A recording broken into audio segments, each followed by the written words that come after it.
This is the McKinsey podcast, where we help you make sense out of our world's toughest business challenges.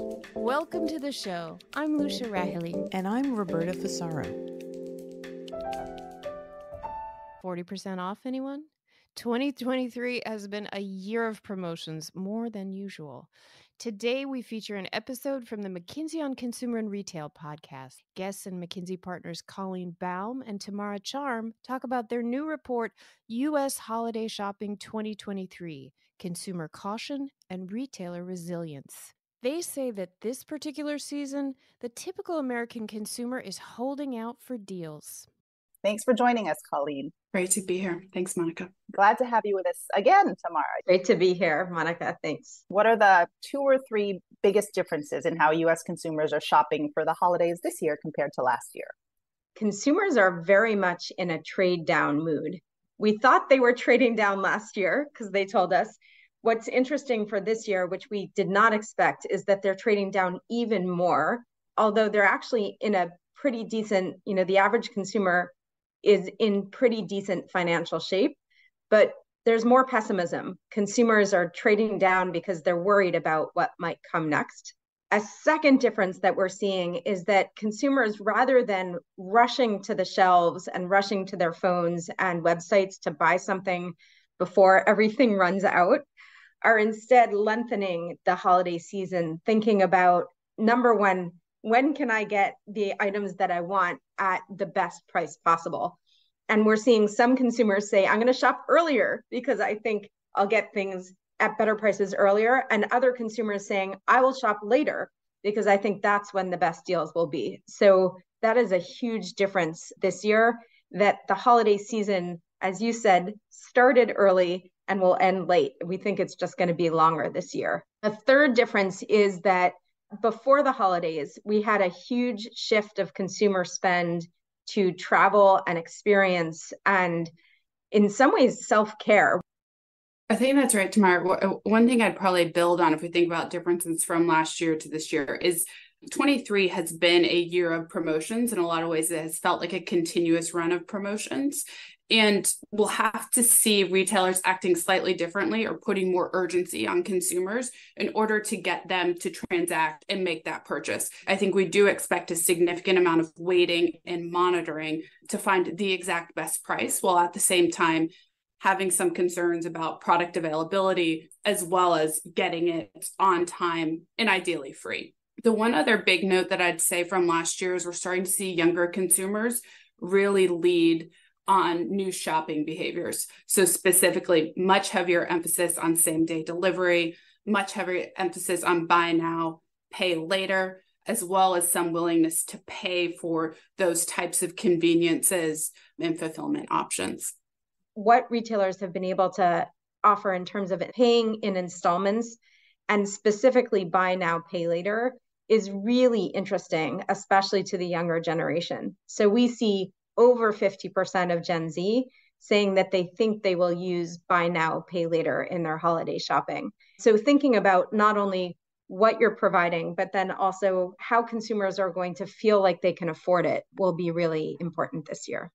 In store continues to be a priority. So 85% of consumers will buy in store. A lot of research is happening in store. And finally, about 12% of consumers will expect to pick up their holiday goods in store. So it's consistent with a trend from last year, but I think actually a bit accelerated on some of the omni-channel interactions. Not just stores, not just online. It's really the combination of the two will be really critical from a shopping behavior this year. We see a lot of enthusiasm to come in stores. We see a lot of enthusiasm to look at apps and to look at websites. Consumers are saying they're going to plan across all of those channels. And consumers are more and more expecting that anything they want, wherever they want, whenever they want it, they can get it. And they want retailers to understand who they are, when they're shopping, and where they might want to get something and coordinate. That is a challenge for retailers, but one where consumer expectations are sky high. Let's dig into some of those things that you've talked about, right? So first, this so-called Christmas creep, right? Some retailers started their holiday sales and promotions in September, maybe even August, right? And obviously there are advantages to both retailers and consumers, right? It spreads out demand and consumers can spread out their spending over a longer time period. But Colleen, you've mentioned, there are trade-offs for retailers of a longer holiday season, right? It's essentially like they're training consumers to never pay full price, to always expect discounts and promotions. What are the best practices there, and how can retailers best take advantage of what's become essentially a 3 or 4 month holiday shopping season? So for consumers, a longer holiday period and promotions starting in September, even, some of the July promotions, is quite good. I think the challenge will be, can't consistently show a 40% off and create any urgency. So we see leading retailers moving to far more personalized promotions. So it would be the idea of, what am I trying to get you to purchase? What discount do I need to offer you in order to get you to transact, and how I'm actually going to message it? And so if I'm, as an example, far more price sensitive than Tamara is, I might get a 40% off for toys and mass goods, but a much shallower discount on beauty when I'm willing to pay full price. It might be different for Tamara, but we see that coming through. And obviously retailers that have collected customer data through loyalty and membership programs are really able to tailor the experience. We think that's one of the best ways to manage that. The one other note I'd have for retailers to be really thoughtful about how much inventory you're holding and the cadence of the holiday season, and the desire to kind of get clean from an inventory perspective towards the end of December means that you should be quite targeted on what products are eligible for the deepest discounts, targeting those or moving those towards goods that have high or excess inventory. I think another thing that will be really important for retailers this holiday season is to provide inspiration to consumers. So while consumers do want to trade down, around a third of them say that they also want to splurge basically at the same time. This is especially true of younger and higher income consumers who say that in great numbers. So what can retailers do with this?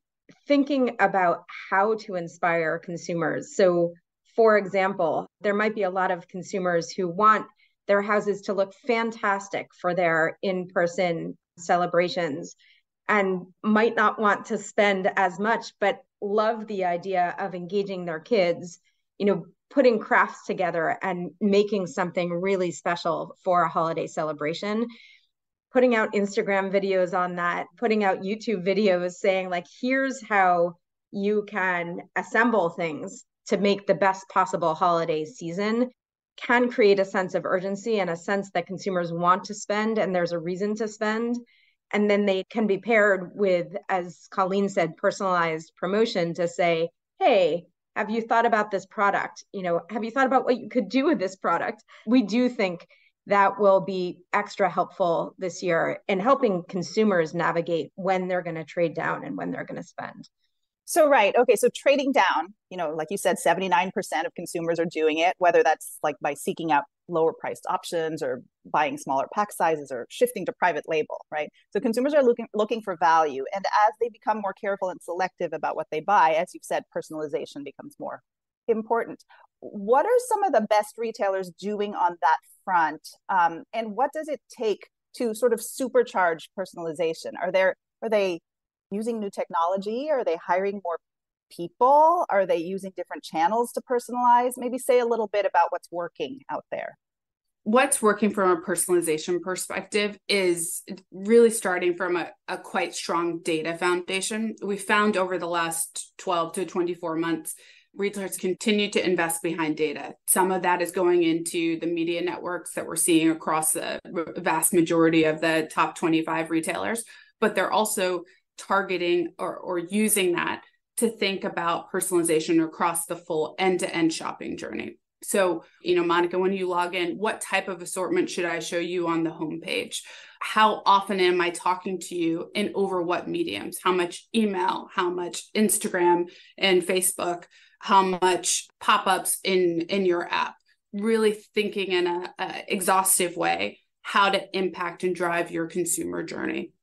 And then finally, really thoughtful customer lifecycle management. So making sure that if Tamara is at risk for churning, she hasn't come back to make a purchase yet this holiday season, I'm going to really launch targeted efforts to reach her. So that would be perhaps a deeper promotion. It might be a more tailored message specific to what Tamara's bought in the past, but real thoughtfulness around ensuring that the customers that you have relied on continue to come back.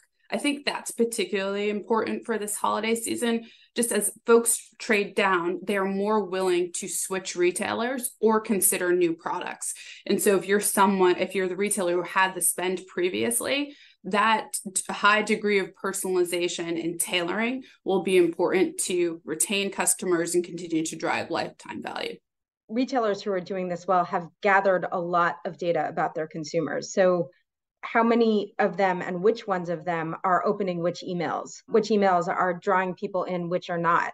So gathering that data, having a place for it, and then using AI, Gen AI, with not only the data, but also the way consumers are reacting to gather information about what is working and what is not working. And again, not for all consumers, for Monica, for you, for Colleen, for me, because all of our profiles are really different. Whether it's Gen AI or traditional AI, maybe you can talk a little bit about what role technology is playing, or new technologies, in helping retailers serve consumers better during this busy season. AI is key as you think about personalized promotion. And those retailers who've been using it for a while and continuing to enhance their capabilities at it are able to do it at a different level than those who are not yet taking full advantage. Gen AI is still a wide open field where a lot of retailers are experimenting with a lot of things. Gen AI can be used in the front line. So for example, when a sales associate approaches someone looking for electronics, Gen AI can be used to understand what questions might elicit a good response. And if consumer asks a question, what are some of the things that are going to be most powerful? What is a response that's going to be really, really helpful for that sales associate to give to that consumer? Gen AI is also being used to gather consumer comments as a whole and say, what are the themes and reactions that consumers have to what's on offer? And those retailers and companies that are able to quickly gather and then synthesize what consumers are saying almost in real time are then able to adjust what they're doing. So it's almost test and learn on steroids, with not only putting out an offer and looking at sales, but putting out an offer or putting out a product and seeing what consumers say in their everyday digital lives about something, gathering that back and synthesizing it, using it to serve consumers better. I think we're also seeing quite a bit of that online, with meaningful improvements in the quality of chatbots on retailer websites. This is critically important because more folks are continuing to do research online as well as in store. But when I'm online, you still want to have that guided shopping experience. And so these chatbots can recommend a product specifically to you, or based off of what you're browsing, what you might want to look at next. So we'll see some leading retailers with that capability this holiday season. I would expect even more broad adoption next year. Another use of technology this year will be for inventory management and getting supply in the right place. So one of the implications of consumers trading down, switching retailers, switching brands, and being omnichannel, looking for everything at all points, if something's not there when they want it and not able to be delivered when they want it, there's a high likelihood they will go somewhere else. They won't wait for it. So using all technology to make sure that consumers not only have what they need when they want it, managing through dark stores, looking at which products are selling quickly, making sure that there's replenishment of that sooner, but then also being transparent with consumers. So they might click to buy something, it's not available now, but it will be available at this point, and we can get it to you. The more transparency you can offer consumers, the more likely it will be that you'll retain the sale. I think that's exactly right, Tamara. And this is particularly important within the apparel space, where inventory is in effect perishable. And the jacket that I'm wearing now, I might be able to sell for $80 this week, But if next week it will be down to 40 because we need to mark that down. And so that view of where is all of the inventory, holding it in locations that allow most effective fulfillment, and then managing some of that both out of stock risk and markdown risk is critically important. Like, I do not envy my apparel clients that are working on inventory positioning. It's a tough problem. And that's probably a very natural lead into probably the last place where technology will continue to see a big role from a holiday perspective. And that's the fundamentals of fulfillment.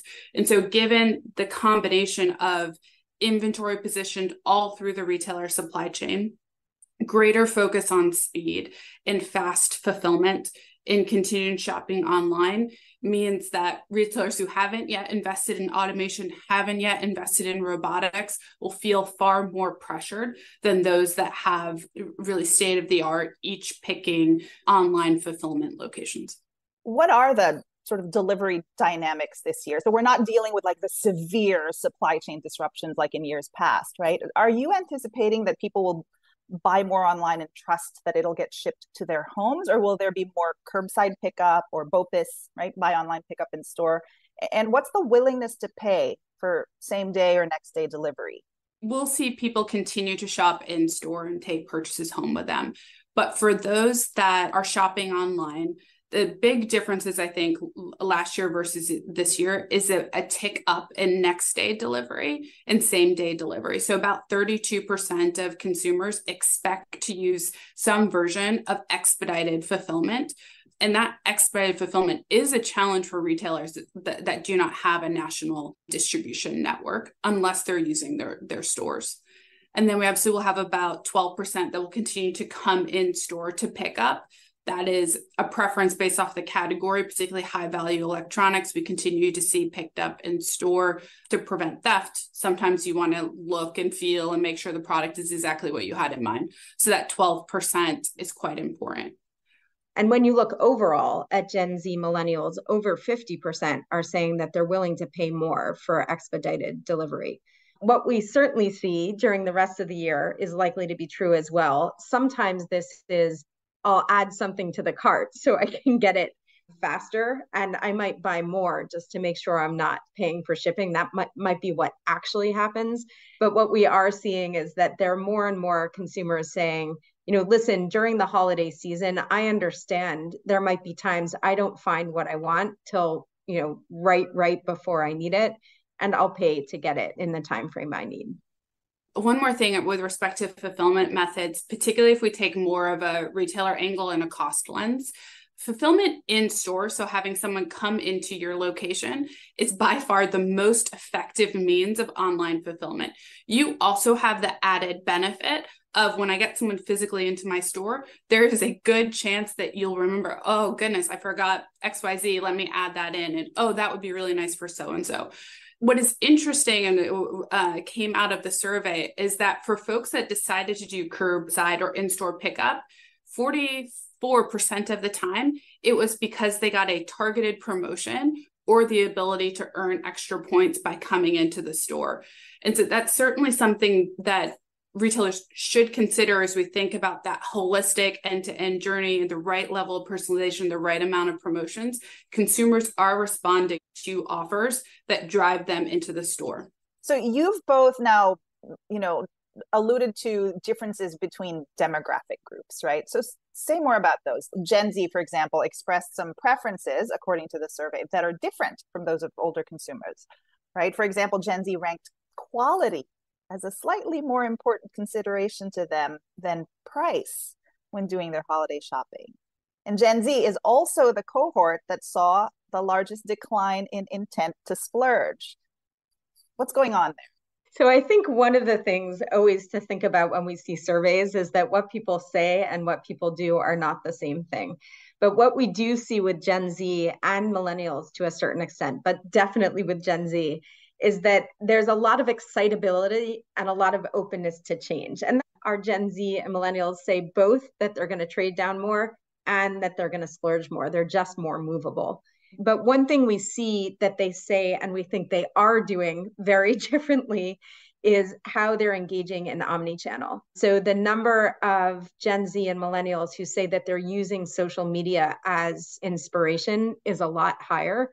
The number that are saying that they're going first to a brand website, to an app before going in store is a lot higher. But as Colleen said, stores are still in their equation. So this is true omnichannel experience. I think Tamara hit all of the big differences. The one we see amplification and the trend for Gen Z in particular towards faster fulfillment. So if you take the combination of same day delivery and curbside pickup, it's over a third of Gen Z consumers expect to get that product same day in one way or another.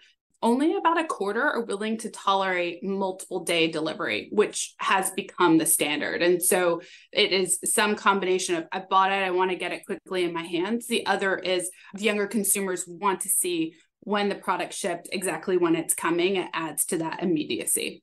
What's your favorite example of like a fun holiday thing that a retailer is doing that is actually proving to be pretty effective? One of the things that struck me in the survey results was like one of the reasons for people shopping was like, I just want something fun to do. It was pretty high up there. Just want something fun to do. I think if you take the trends around social media, Instagram, YouTube, and you take the theme around inspiration, finding ways to provide that inspiration through Pinterest boards, through Instagram, through YouTube videos, and really thinking about micro influencers. And they're talking about something they're super passionate about. We're seeing some retailers really tap into that. Friends and family have always been a huge source of inspiration and shopping. And I think friends and family right now has a very, very broad definition. And you might have your favorite YouTuber who is your inspiration for what you get. One of the things that I get really excited about coming into the holiday period is thinking about almost like a block party or groups of retailers and food and beverage players that get together to create unique experiences. And so something that I did last year is there was a store that had little holiday crafts for my then at the time 18-month-old, now 2.5-year-old. So we do some crafts. There was conveniently a place next door where we could get some cocktails as we were unwinding from the holiday craft. And then, a wide set of shopping just right around there. And so I'd really encourage retailers to think about their natural adjacencies from a physical perspective and how you can almost, create a real destination and a reason for customers to come in. It is often that combination of family activities, lots of complementary retail brands together so that you can feed off of each other's traffic. And, obviously in New York, there's nothing that is more joyous than seeing the city decorated, everybody out and about, some holiday crafts, and, some spiked hot chocolate, needless to say. Thanks so much for listening to the McKinsey podcast. I'm Lucia Rahili. And I'm Roberta Fasaro. Find us on McKinsey.com. We'll have a transcript of this episode up shortly.